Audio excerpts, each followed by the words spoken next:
What's going on, everybody? Welcome back to the YDK podcast. Long layoff, but as you can see, we did some little remodeling, and I'm super excited for this next episode and to really kick off bringing us back. I'm your host, Ryan Sutton, where we're talking about things really everyone needs to know when you don't know what you don't know. And I got my man, one of my really good friends. I've gotten the pleasure to get to know this man for the last year, work with him, and he's been a true inspiration through his story, his work ethic. I got my man Alec Hersh here with me today, dude. Thanks so much for coming. Thanks for being on the show, bro. Yeah, man. Thanks for having me. I'm excited, especially to break in the new podcast room we got here. Yeah, man. Absolutely. Super excited to have you here. We have so much to dive in, dude. I'm super excited to get really your testimony of your life, dude. It's been a wild story. And just to give you guys background, kind of how Alec and I met, it's actually, this time last year, huh? Yeah, we're a little over the year mark now, but yeah, it's been about a year and a month, year and 2 months. So you want to give a little insight to really how we met? Yeah. So our boy Zeke, the reason why we're all here to begin with, he's been trying to get me to do door-to-door sales for years and years, basically since he started it, and I just was content with where I was at in life. I was a carpenter. Had a career. I thought I was comfortable, had a good name for myself in the carpenter industry. And in that industry, it's not a matter of if you're out of work, but when. And he just so happened to reach out to me when I was out of work. And I was out on a signature petition blitz with Vivint, which Zeke used to work with Vivint before. It was like a guaranteed $4,000 for 2 weeks, and I was like, oh, cool, why not? Make some money. I'm not doing anything else. He saw I was out there, and he gave me a call, and he's like, what are you doing? I told him what was going on, and he laughed, and he said, man, when you're done messing around, give me a call, and if you want to make some real money, come out here. So I'm like, whatever, So at the end of that, 5 days later, I gave him a call when I got back home, and you guys were on the Blitz in McAllen. Mm-hmm. And he said, hey, I'll buy you a plane ticket, come out here, try it out. You ain't doing nothing. What do you got to lose? You don't have to spend any money. If you like it, great. If not, hey, at least we tried, and we know you don't like it now, right? Yeah. So I was literally home for 24 hours, hopped back on another flight, and flew out to McAllen, Texas, and landed on a Sunday, which is the day that I think you guys had just got there or something. Yeah. Yeah, so I was there for the Blitz, and we actually, a funny story to add on that, we all went and got tattoos that night. Before I even knocked the door, I got an unsoliciting tattoo on right above my knee with the boys. Yes, sir, part of the club. Yeah. So that's kind of how it started, and met the gang there, and yeah, I think it was the second night where we kind of had those tear jerkers going on. Kind of did that training, vulnerability and stuff like that, and opening up, and yeah, we talked about some pretty crazy stuff. And yeah, you sat in a room with 20 people. You knew 2 people in that whole room. Really, just Zeke, right? Just one. Yeah. You didn't really know Ty, mm-hmm. his brother, but you didn't know any of us. Mm-mm.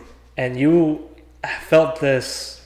I don't know what you felt, but the comfortability to be even able to share some dark things that you had gone through and what you had dealt with, and really break down in front of everyone.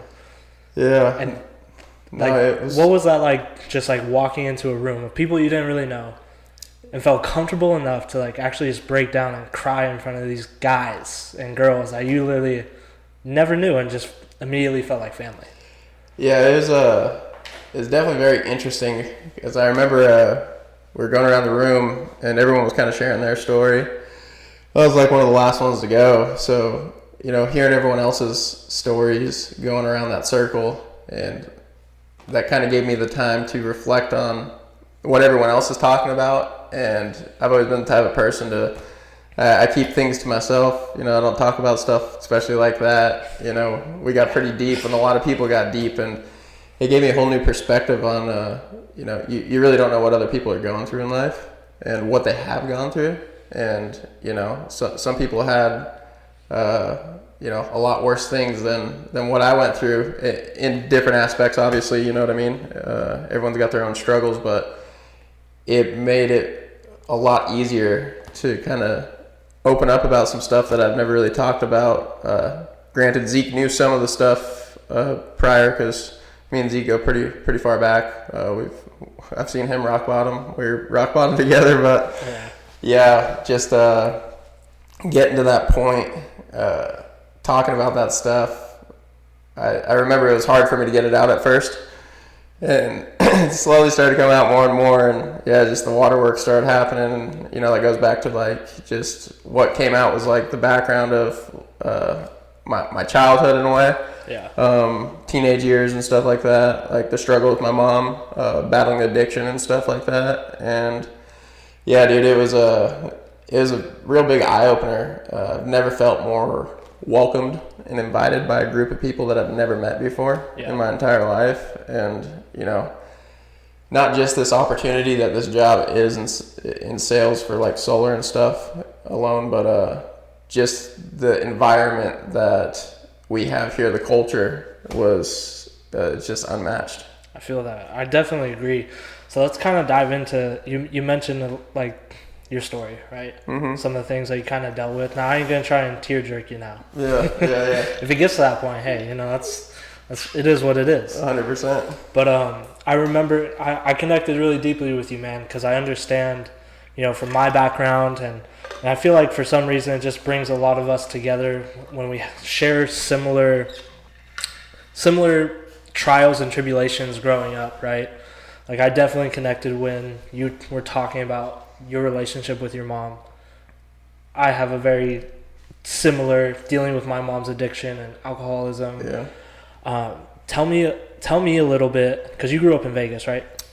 Yeah. I pretty much grew up in I grew up in a small little country town outside of Vegas. I grew up racing dirt bikes, as you know. That was a big part of my life. It was supposed to be a career for me at one point in time. That was the plan, that was the goal, and it was looking like it was going to happen.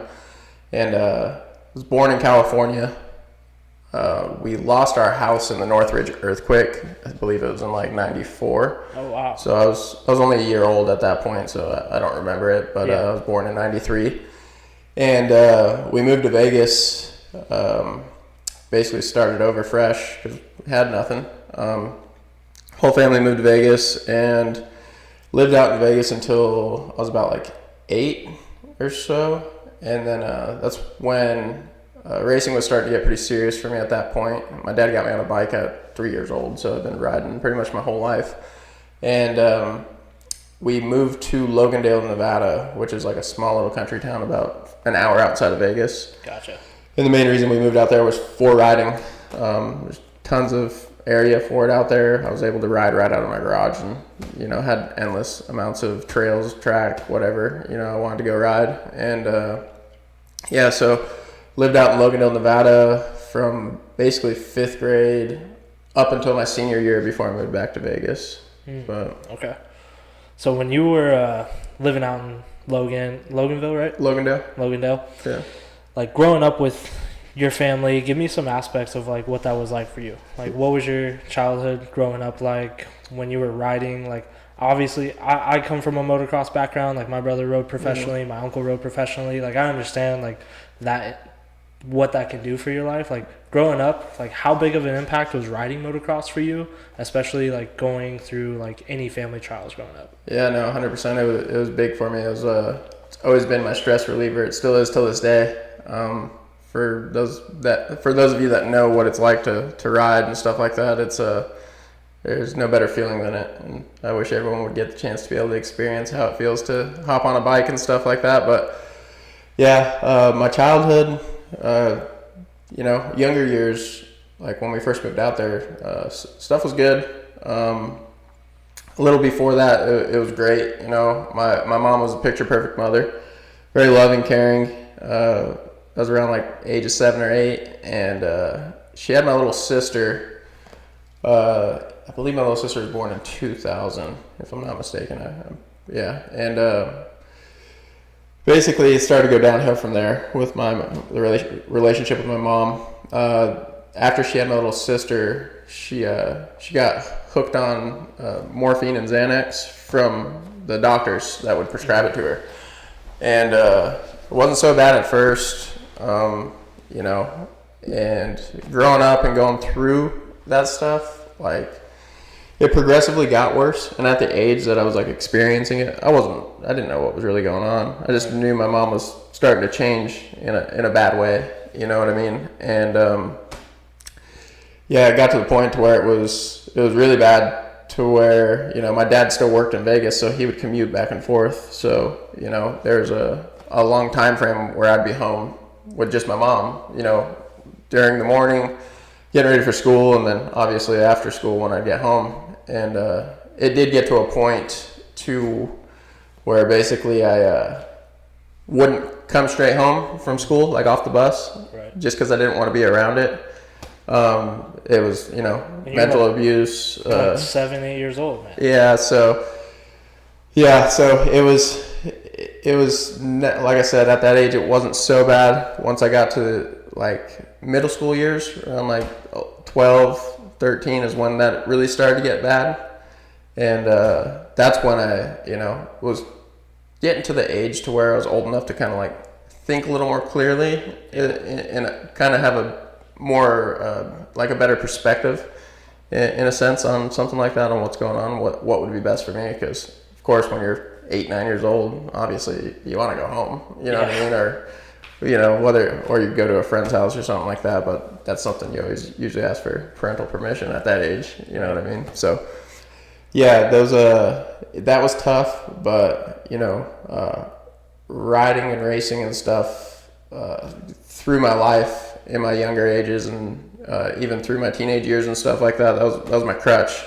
That was my escape in a way. So when you started, when did riding become like a clear, like, yo, this could be my path? You know, it started probably a few years after we had moved out to Logandale. I started to get really, really good. I was good at a young age. Like I won a number 1 plate. I won a championship on a 50. So my first championship I won, I was 7 years old. So, I mean, granted, I'm very young at that point in time, so it can go either way. You know, it's just the beginning. And around probably, like, I would say 11 or 12 was when I started to really, like, get really good. And from that point on, even at that age, like, I knew for myself that's what I wanted. Yeah. I didn't do childhood sports and stuff like that strictly because I was so focused on racing and things like that. So I would say around like the age of 12 is when, you know, my dad really noticed something in me as far as like how good I was getting, and in my own mind as well. Like I've always known that was something I wanted to do. Really? Yeah. Okay, for sure. So like when you were 12, 13, you're picking up racing, you realize like, yo, this is my thing. And it sounds like Dad really believed in you too. Yeah, definitely. He was my dad's a very old school, hardworking man. Yeah. Basically, he grew up in a generation where they didn't have YouTube videos to teach you how to do things, or like whatever type of skill set it was. My dad knows how to do just about everything. He's a technician, so he works on cars for a living, and he's really good at what he does. So that made racing and stuff a lot easier for us, because obviously you can work on cars, you can work on motorcycles. It's a little less technical aspect on a motorcycle compared to a car. So racing motorcycles is not a cheap sport, stuff like that. So the fact he knew how to do a lot of that stuff as far as maintenance and like rebuilding motors if he had to, for instance, stuff like that, it made it a lot more affordable for us. Right. Granted, he still worked his butt off to, you know, provide and basically give me that life of being able to race and enjoy it with him too. And he raced with me as well, so it was kind of like a big father-son bonding time for us. You know what I mean? Grew up doing it together, so yeah, very, very appreciative of what he's done for me in my life, and basically giving me the pleasure of being able to experience racing and stuff growing up. I love that, man. I love that. It's always good to have that someone, first of all, just to believe in you, and then just to really like give an opportunity. Yeah. Right. And to have that bonding time, man, that's gotta be a treasure. It's gotta be a treasure for sure. No, for sure. Now I know we've talked about this. There was a breaking point for you at around 16. Yeah, it was around 16. You basically were on your own. Yeah, pretty much. Basically, at the age of 16, I hadn't lived with either of my parents since that age. It got to a point a little prior to 16 where, me and my brother would kind of tell my dad what was going on at home for several years with my mom, like with what she was doing and stuff like that. And it was like a light switch for her. Like when my dad would get home from work, she would switch the crazy off. Really? So your dad like kind of just didn't really know what was going on, especially because he's gone, right? He's working all the time. He's driving an hour back and forth every day. So he didn't really see what you guys had to deal with at home? Yeah, pretty much. So he'd be gone pretty much from like 5:30, 6 in the morning till like 7, 8 o'clock at night. So he was pretty much gone all day. You know what I mean? So we wouldn't really see him till he got home, and that was for a short amount of time, like for dinner or whatever, And most of the time, like he would work Saturdays too, so it'd be Monday through Saturday. Like he worked a lot, and granted Saturdays were half days for him, but still, still like a full day with the drive, right? Yeah, exactly. So with that, my mom got to a point where she was getting really bad as far as like mentally abusive, physically abusive at some points in time. Really? And my older brother, he's like 6 or 7 years older than me. So at that time, he was working like a part-time job and stuff, like after high school and all that. And basically, when he was there, he'd be there to defend me and stuff. But when he was not, like I'm young, like 13, 14, stuff like that. So it's kind of like a weird aspect, you know what I mean? And we would tell my dad about like what was going on at home, like what was happening, and he thought we were exaggerating. He didn't believe us for the longest time, So that's when it got to a point where I wouldn't come home after school until I'd see my dad pull up or whatever. I'd stay outside, build jumps for my bicycle. Like I'd ride my bicycle to the bus stop and I'd leave it in a bush for after school or something, and hop on it and stay out until my dad got back home, so I didn't have to deal with that crap. You know what I mean? So we dealt with that for quite a while, and eventually got to a point where she couldn't hide the crazy anymore because the drugs were just consuming her, and it was it made her a completely different person. And my dad started to see it because it started to happen to him too. There was times where she was actually hitting him, and this was like the breaking point for it, where they were going through a divorce. And it was the first time I ever seen my dad cry, because it broke his heart that he didn't believe us when we were telling him what was going on, until he realized that we weren't lying. That he was like, damn, if this is what they've been going through, like, you know what I mean? That was the breaking point. And then they went through a divorce, and my dad ended up getting a new girlfriend. Funny story. Sorry. Tell me, before diving into kind of like what happened after the divorce, can you give me some aspect of like, because there's people that go through that probably right now. Like they're 14, 15, 16, or they have gone through it and maybe haven't dealt like, or really like processed those emotions growing up, right? And we've talked pretty heavily on it. Like you've definitely sifted through those emotions, processed a lot of it, and it took years, right? For sure. I'm still working on it. Right. Can you give me some aspects or like just insight of really what it was like that time for you going through it? Like what was your mentality?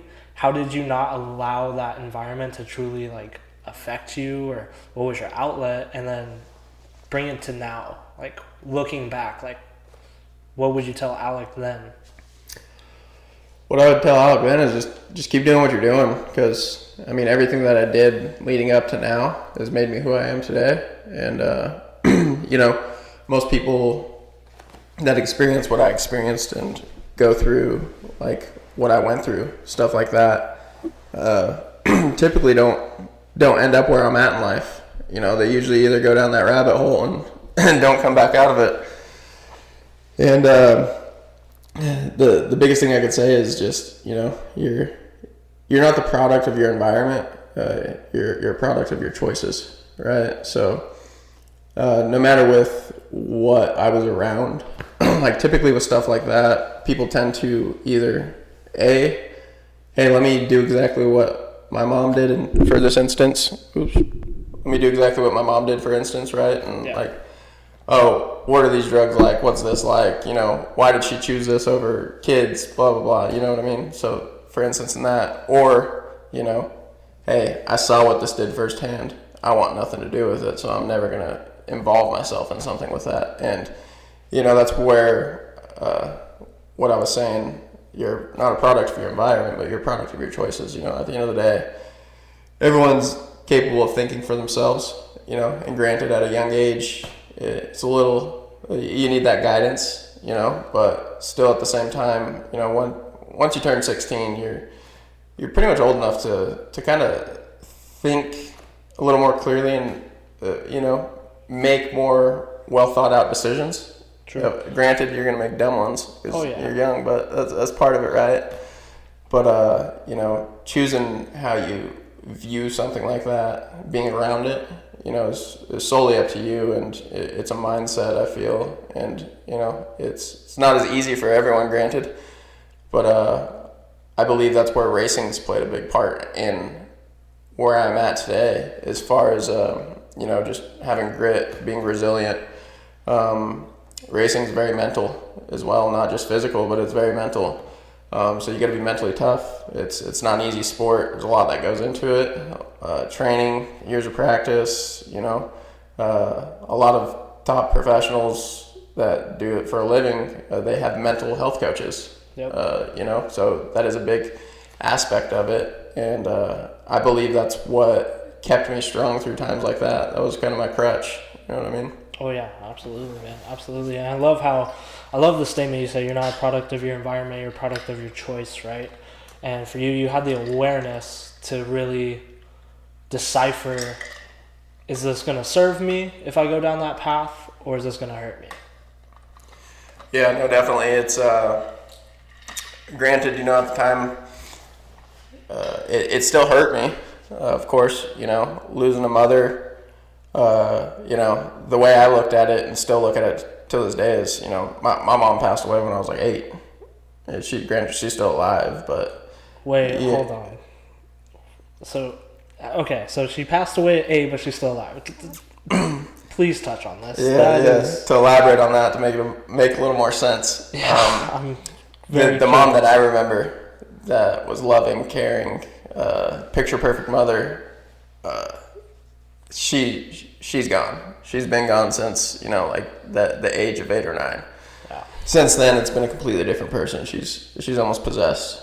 You know, so it's almost as if something's possessed her. Right. You know, so completely different person. Mm-hmm. Yeah, like till this day, it's probably been a decade or more since I've talked to my mom.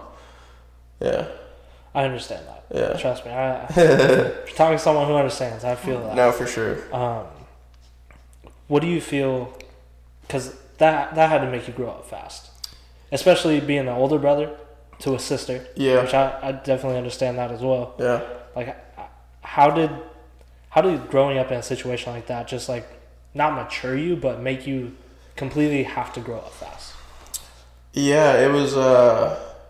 You know, it was interesting. My dad ended up moving back to Vegas. My mom was gone at that point. They had gone through the divorce, stuff like that. Mm-hmm. So pretty much, man, it was interesting. Here I am, a 16-year-old kid in high school, living in a pretty decent sized home. It's a small country town, so houses out there were cheap. You know what I mean? So 16 years old by yourself, right? By myself, yeah. So, you know, the only upside on that was I moved into the master bedroom. So I had a master bedroom at 16. No, it was, you know, it was tough at times, especially at that age. You know, you're going through a lot of different things. You're becoming a young adult. You know, you're close to 18. You know, getting ready to graduate high school. You know, so growing up at that age, you know, it kind of forces you to mature a little bit quicker in a way. Yeah. You know, granted, you know, I wasn't fully on my own as far as like providing, like paying bills and stuff like that. Yeah, so like dad still helped you out a little bit, right? yeah, for sure. He would still help me out as far as like making sure that I had money for groceries and, you know, gas and stuff. But Pops is hour and a half away. Yeah. You're not seeing each other regularly. It's more so you by yourself. Yeah, 100%. Yeah. So, you know, at most I'd talk to him maybe like once a week. Yeah. You know, but yeah, with like the money and stuff he gave me, majority of it would go to my dirt bike. Yeah. I would use it for gas money to go ride. And I would even drive to the track sometimes when I wasn't supposed to, which was in Mesquite, which was about like 35-40 minutes away. Damn. So, and for practice it's $30, and he'd give me like $200 like every like 3 weeks to a month. So that wouldn't go very far if you're going to the track all the time. That's true. That's true. So, all right, you're 16, living on your own. You're getting ready to graduate. You're falling in love with your true passion of motocross. Like, that's been your main focus. All the money you get, it goes into that. When you were because there's a point that I want to get to that we talked about is where motocross turned out not to be the path. Yeah, man. And this is tough. 'Cause I was an athlete growing up. I was baseball. Like, I understand the mental clarity. Like, when I was going through things, like my coach told me, when you step across the white lines, there's nothing else but this. When you get on the track, there's nothing else but that. Yeah, man. It was you know, it was tough while my parents were going through a divorce, because my mom tried to get our bikes sold, stuff like that. But luckily, like, yeah, tried to take the one thing away from me that I truly loved. Luckily, that didn't happen. So, like, racing kind of slowed down quite a bit during that time because, you know, my dad, lawyer fees, stuff like that, like dealing with court, you know. It did get to a point where he eventually stopped racing so that I could still continue. You know what I mean? And he loves it just as much as I do. So I know that wasn't easy for him. So he made a big sacrifice in that aspect. But yeah, I went probably about a good year and a half, 2 years of probably not being able to race. And when I moved back to Vegas my senior year, I actually, you know, rekindled a friendship with a kid I grew up with, racing against and stuff like that. And he was really good as well. We ended up going to the same high school in Vegas. And so I started hanging out with him a lot, and one of his big sponsors that, you know, funded his racing and stuff like that, started going and practicing with them and stuff and riding, and he actually picked me up as well, and he was helping me out, got me a pretty big sponsorship and stuff, and he was helping me out with bikes and paying for my races, and, you know, things were looking really good. And just, you know, the about a couple months before, like, I was going to enter the next race season in the pro class, I was doing this like one-off pro race in Mesquite, and I was riding really good. I was feeling really good. I was flowing. You know, I was at the peak of my performance, and I was 18 years old. So this was just after I graduated high school, and I actually, during the second practice of that race that I was at, someone had, on the backside of a jump, so it was like the landing was blind because it was a step down. Mm-hmm. So, like, you couldn't see the landing until you went off the lip. Gotcha. Someone had hit a hay bale into the track. I don't know if another rider like knocked it or whatever, but it rolled into the landing of the track. And the flagger on the jump wasn't paying attention to the landing, or I don't know what the case was, but he wasn't waving caution to say, hey, something in the track warned me to roll the jump or whatever, and I ended up jumping and I landed right on this hay bale. I remember it, it was Buck and Bronco pretty much, and I tried to save it, and it swapped me out into a corner, and I high-sided into the top of the berm, and I went like shoulder first into the top of this corner, and dislocated my shoulder, partially tore my rotator cuff, broke a couple ribs, tore me up, and I was probably out. I was out for probably about like 7 months. 7 months. After that, yeah. Shoulders are, I don't know if you've ever heard of shoulder, but yeah, no, dude. I've had a rotator cuff tear myself, so. Pain in the butt. It still bothers me to this day, but it's not as bad. But if I sleep on it weird, like it'll wake up sore. Yeah. You know what I mean? So when that happened, I wasn't riding or racing for almost a year, and that friend that I rekindled a friendship with that helped me get that sponsor, we kind of had a falling out as well, and we basically got to a point where I had to give the bikes back. Yeah. And for the first time in my life, in pretty much 19 years, I guess you could say, because I've been riding pretty much my whole life. I was 19, but for the first time in my life, I didn't have a bike, and I'm 19. I'm fully on my own, so. I instead of working harder and going to make as much money as I can to buy myself a new bike, like I felt bad for myself, and started hanging out with some friends I grew up with as well that were always out partying and stuff like that. And at the age of 20, I drank for the very first time. So I went pretty much almost my whole life without drinking until it was legal for me. Yeah. And, excuse me. But, the partying days started to consume me at that point. Instead of me, pursuing what I loved and not feeling bad for myself and, making something out of it, I went down a rabbit hole for a little bit. And I guess you could say a bit of a late bloomer in that instance, because most people are drinking in high school and stuff like that, you know what I mean? So yeah, that's for sure. So I got pretty wild there for a bit, partied pretty frequently all the time, and that led to me hitting rock bottom and stuff. And 21st birthday, 3 months after that, I got arrested for a DUI. Granted, it was I got off lucky, got reduced to a reckless driving, but I was speeding. I blew .2 over the legal limit. What helped me out a lot, though, was I was honest with the cop. She asked if I was drinking. I didn't lie. I said, yeah, I'm not going to lie to you. Very respectful and honest to her the whole time. And she actually wrote that in the victim complaint or whatever for the judge. So I think that's what helped me out the most. Yeah. So, I actually sat in jail for two days. It was I don't remember. Got staph in there though. I had a cut on my leg, and I touched my leg or something, and it came out, had staph. It was like a friggin' hole in my leg. It looked like a flesh-eating disease, which is what it is. And so that was, I got a scar on my body to remind myself of those times. But it was,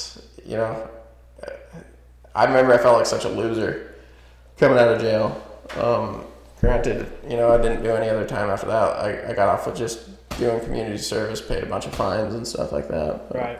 So when you're 19, you just go through this accident, you lose your sponsorship. Did you feel like, I'm assuming like your identity was all racing. Like Alec is racing. Like so how did it feel at that age? Just have your identity just kind of just like stripped from you in a way. Yeah, no, it sucked. It was a pretty crappy feeling, and I feel like I was just drowning that and hiding that in the partying. Yeah. You know what I mean? Deep down and in the back of my mind, I was always thinking about that. And do you think you fell into like a victim mentality for yourself? Did you talk like how was your self-talk like? Oh yeah, I definitely fell into a victim mentality. I felt, like I said, I felt bad for myself rather than, saying, hey, it is what it is. Yeah. If you really want it that bad, go out and get it. Go and do it for yourself. But at that age and going through all the different trials and tribulations growing up in life, I did feel bad for myself when I shouldn't have. At the end of the day, what I went through sucked, and I wouldn't want anyone to really experience that, but there's always somebody out there that's got it worse than I had it. And, Right. At the time I didn't realize it. I obviously it's like, oh, poor me, poor this. But in reality, it's like, hey, take it for what it is. And, if you want to change it, if you want to do something about it, then do something about it. For people that, because it's tough, man. Athletes, any professional sport, you have to be 1% of 1% to get to the upper echelon of what you're trying to achieve. Mm-hmm. And I've noticed it with a lot of people I grew up with, is once they lose that identity at such a young age, as something they're so passionate about, what kind of advice would you share to someone who they didn't make it where they wanted, and they don't know what they're gonna do next, and they're in that victim mentality, or just feeling sorry, or just lost? Yeah, no. When something like growing up in a sport, like you're saying, or whatever it is, that's your life. That's your plan. That's what you plan to do for your career, whatever the case may be. Granted, that's never forever. At the end of the day, too. Yeah. When you do something like that, for example, like with me in racing for like motocross and stuff like that, and dirt bikes in general, you retire at a young age. So, that's only a portion of your life. And there's such a small percentage of pros in this industry that actually make enough money to not have to do anything after they retire, right? Yeah. A very small percentage. You have to be smart with your money, too. Yeah. There's a lot of people that just blow their money when they get that money. Exactly. Yeah. So with that, it's like,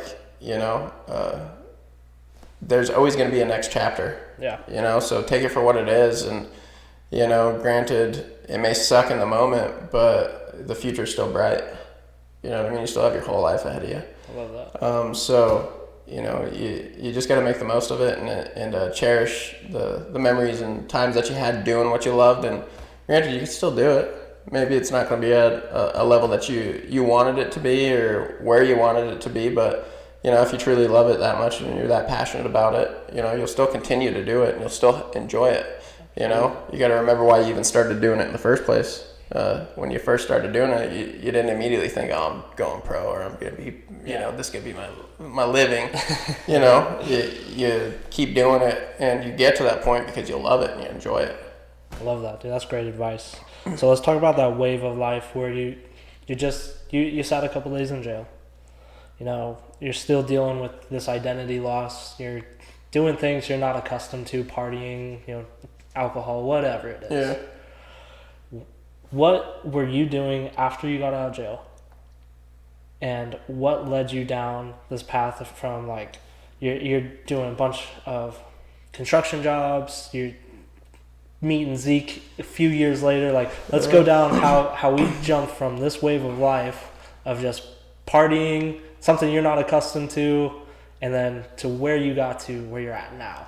Yeah, no, it's funny thinking back on all of it, thinking about how long ago it was now, but crazy to think I'm 29, make me feel old, but... Hey bro, I'm 27, so we both old. Yeah, no kidding, but yeah, man, I worked in restaurants and stuff like that, and, got into construction shortly after the DUI incident. So around the age of 21, I got into construction, and I was still partying and stuff. I used to have to get rides to work because I didn't have my license. I would still drive sometimes when I had to, and I got 2 tickets driving on a suspended license, stuff like that. So it just felt like a dark cloud was hovering over me. And granted, I got pulled over more times than the 2 tickets that I got. But every time they walked up to my window, I'd say, my license is suspended. I'm going to work. I have no ride. I got to get to work. Before they'd even say anything. Yeah. I'd just tell on myself. And they would just like look at me and they're like, dude. All right. Thank you for being honest. Because when they run your license plate, they see all your information already. Oh, they already know. That's why they pulled me over. Yep. I wasn't pulled over because I was speeding. I got pulled over because they knew. Yep. They were seeing, hey, is Alec driving this car? If he is. Yeah, so, there's a couple times where they're like, pull over into this parking lot. I'm follow you there, leave car there, have someone pick you up. And Zeke was one of those people that actually picked me up a couple times when I had to leave my car, and he would drive my car back to where it needed to go. But, yeah, man, it got to a point to where, I didn't even have a bank account. I was cashing my checks at a casino. Yeah, I just freaking went down a rabbit hole of just like, dude, it was just like dark times, like rock bottom, like type of stuff. And like, I'd live paycheck to paycheck because I'd blow it all on partying. Yeah. And even in construction, like I would stay up all night partying on a Sunday or Wednesday or Thursday in Vegas. That goes, and stay up all night. And I go work 10-hour day, 12-hour day, 8-hour day in the midst of summer or something, on no sleep, throwing up off the side of a building or something, and then going back to work, and just putting myself through torture. Yeah. I don't know how I did it. Thinking back on it now, I'm just like, whatever. I was wild for I took a decade off my life, but yeah, it just I did that for quite a few years until probably I was about like 25, 26, where, I looked in the mirror one day and, I just didn't like who I saw anymore. From not just a physical standpoint, but like mentally as well. I'd always gone to the gym, but drinking and partying all the time, like, you can only be in such good shape. Yeah. So one day I just woke up and, I kind of just went cold turkey, and I just stopped partying, stopped going out with like all my friends, and stayed in and focused on me, and went to the gym every day. I got in really, really good shape. Like it was probably the best shape of my life. 6-pack, like shredded, but I cut everything out, and I actually lost some friends because of that. They would hit me up to go out, and I was like, yeah, no. Granted, there were a few times I went out, but I wouldn't drink. I would just hang out like I used to do back in the day. And, I kind of just turned my life around at that point. And, I just was focusing on what I was doing for work, and eventually, got myself another bike again from working construction. And I was 26, 27 at the time when I got to that point where I was like, I want to ride again. You know what I mean? Yeah. So I went quite a few years without riding, like not even touching a bike or thinking about a bike, or so finally did the damn thing, and made enough money to where I could go and finance one. Went and got one. Ended up getting obviously my license and stuff fixed. Started to turn my life around, fix the things that I needed to correct. Got a brand new truck, and things were looking good. I was finally to a point where I was like proud of myself in a way, coming from where I came from and having nothing to losing everything, and being at rock bottom, feeling like a loser. I was a loser, honestly, for sure. Looking back on it now and talking about it, I was definitely a loser. I wasn't doing anything good with my life. And I just sacked up and made it happen and turned it around. And it just got to a point where I was just like sick of going out all the time, partying all the time. It was like, granted, I made some pretty cool memories for sure. That's pretty wild stories, no doubt about that. But it just wasn't worth it. And I finally was able to see that, and I was like, I'm done with this stuff. And I had met Zeke around the age of, I think I was like 22 2 or so. Yeah, so I've known Zeke quite a while, about 8 years or so. From a friend. He was dating this girl that I'd known for a really long time. So that's how I met Zeke. And we just hit it off. We partied our asses off together, and I saw him at rock bottom. I helped him through rock bottom. He actually lived with me for a little bit while he was going through his trials and tribulations. But yeah, man, I turned my life around. Always had a killer work ethic. Like, even with like partying and stuff and all that, like still showing up. I'd still show up to work. Yeah. Still getting it done. Yeah, I remember some coworkers, like on the job sites, they'd ask me, "Were you drinking tequila?" That's exactly what I was drinking. Yeah, how'd you know? He's like, "You smell like a fucking tequila bar."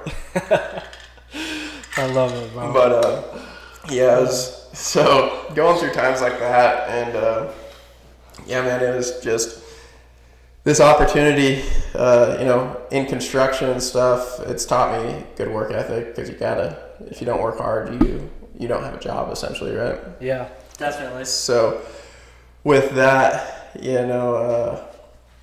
that's something that's really helped me with where I'm at today. Right now is why I work so hard as well. And in construction, I was always a hard worker, but I talked a lot. I was a social butterfly. I've always liked talking to people. I've always socialized. Right. So I'd always kind of get like shit from my bosses, like, "Hey, stop talking, go get back to work." You know what I mean? Like, but they liked me because I worked hard. Right. But there's times where it's like, "Hey, talk to them later." Like, "Dude, we're in a rush. We gotta go. We gotta go." You know what I mean? And so once I kind of, with the pandemic and stuff, that slowed construction down tremendously, and I worked through the pandemic, luckily, and then work was kind of on and off, all that stuff. And that's when Zeke had given me a call when I was on that petition blitz. Came out to McAllen with you guys, met all you guys, and my very first day on the doors, I remember Zeke had a last minute meeting, and I had to take him to the airport at 6 a.m. So my very first day I had a car group. Right? Oh, that's, yeah. Yeah. You're leading people. You're dropping people off in the neighborhood. Little ass backwards, huh? I'm like... First day on the doors, leading 4 or 5 people. Yeah, because he left his Forerunner with me.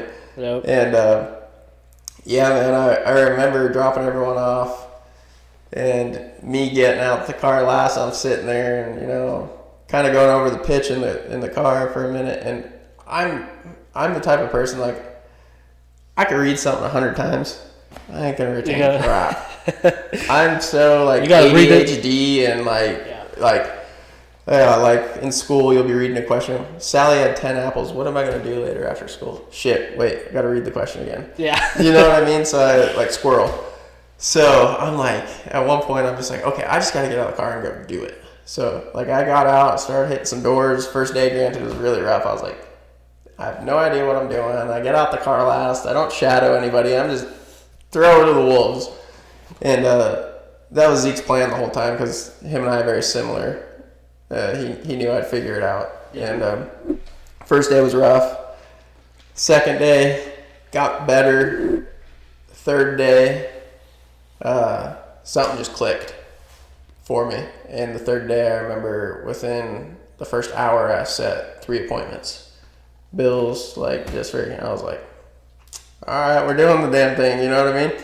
And it just took off running from there. I remember, I think the first week out there ever doing anything sales related, door-to-door related, anything as far as what this job entails related, I ended up, I think I did like 5 deals that first week. And, that was this is the first time I've ever felt like I was born to do something. Like, I was made for sales. Like, I've had so many small, subtle hints and stuff like that throughout my life. Like, for example, what I was telling you about at construction, like my job, like how I would always get in trouble for talking too much. Well, now I get paid to do it. Now I get paid to talk to people. You know what I mean? Yeah. And it's provided me the freedom, not only financially, but mentally and spiritually and just like all around. Like, it's provided me freedom that I've craved my whole life. And the cool thing about it is like I've always known I've been destined for greatness, and like other people, you know, that I've been around in life, whether it's older individuals or that's helped me through construction or whatever, like they've seen something in me as well, and they've always, you know, expected great things out of me. I can definitely attest to that, bro. You know, Kobe said it. Like Lewis Howes talks about greatness, and greatness is inspiring others to do something great while you're doing something great that you're passionate about. And I can definitely attest to that, man. You're definitely a true inspiration. Watching you when you came in and just hit the bat running, like I got jealous. I was like, damn, this dude stepped in. I've been here like 6-7 months running this, and he's blown me out the water. But it was really like amazing to see, because you're definitely someone who truly deserves it. And the work ethic definitely like is sickening, and I love it. Tell me, because what people don't know is your true success in this job. You just hit your 1 year in door-to-door sales. You never did door-to-door sales, never done any sales, and you cleared well over 6 figures your first year. So my first year, technically, because the year just hit, so technically, you know, when I moved out here last year after the blitz on McAllen, I remember I flew back home, packed all my stuff up in 2 days, and loaded my truck up and moved from Las Vegas to Austin, Texas. Yeah. So I moved my whole life out here, burned all my bridges back home, you know, and I took that chance on myself, gamble, and I left a career behind, you know, and came out here with some savings, and granted I had a $700 truck payment, dirt bike, you know, like had bills, 100%. You know, and I came out here, and you know, I just put my head down, and I worked as hard as I could, like just balls to the wall for probably a solid like 3.5-4 months, to where I was just like killing myself. And it paid off in the end, because it got me to a point where, you know, I was the most financially stable I've ever been in my life. And so I basically, from like the middle of March of last year till December, to the end of the year, you know, I moved up to a closer in a month and a half. I pumped out 32 deals in a month and a half. So I moved up to a closer, and then started closing, and granted I had to get my feet wet in that, obviously, you know, it's a whole different animal. Yeah, it's a different thing for sure. Yeah, so my first quarter with closing, I did 10 deals, and then the next quarter I did 24, and then the quarter after that I did 35. So you can see where I caught my stride, like I figured it out, and you know, by the time December hit last year, I would say roughly in 8 months, I cleared 140K. Yeah. First year, not even full year, 8 months, cleared 140K. Yeah. I just want to let you just take inventory, looking back of everything we've talked about, and looking where you are now, because I don't think you've done that recently. Yeah, no, definitely not.